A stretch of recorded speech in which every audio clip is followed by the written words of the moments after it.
Hey guys, welcome to another video here on the AviationPro channel. This is just a little video to show you that the first service pack for the iFly 747-400 version 2 has just been released.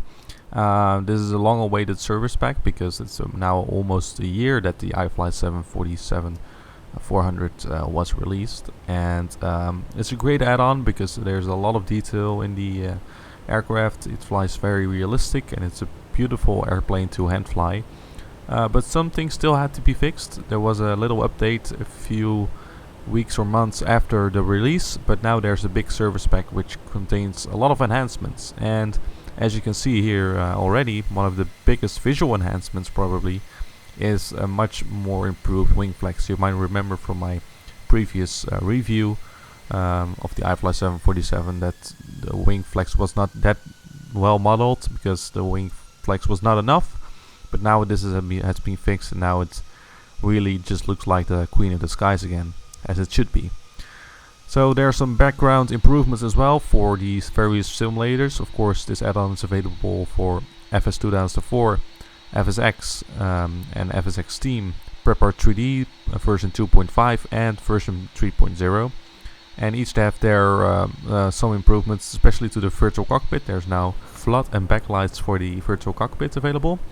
Only in FS 2004 this in the virtual cockpit not possible, but there are different textures available to permanently have floodlights or not, and otherwise they will go on with turning on the landing lights. Of course, that's a restriction to FS 2004.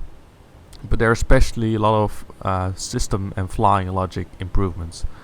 So for example, the flap logic has improved, the VNAV logic has improved, and the approach phase of the flight are now just as in the real airplane. So of course that's very cool, and there's a lot of documentation included to help you out with the approach phase and how the VNAV logic works in the 747, because it's a little bit different from the regular Boeings that you might be used to flying, like the 737. So some small things, the dynamic wing flex on the ground and in flight. There's a refined autopilot system, and from what I feel they also made some improvements to the performance when you have the mouse off the screen in FS 2004, so that it goes away.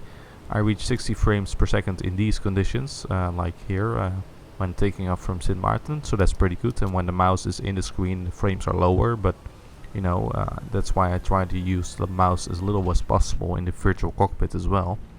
There are also some changes to the paint kits and to the liveries. There's some new liveries available as well that have been improved in using the service pack. There's an improved go-around logic, and yeah, basically there's some small refinements which should make it all a little bit more smooth to fly. So check it out if you have the iFly 747. If you have not purchased the 747 yet, make sure you view my review of the initial product.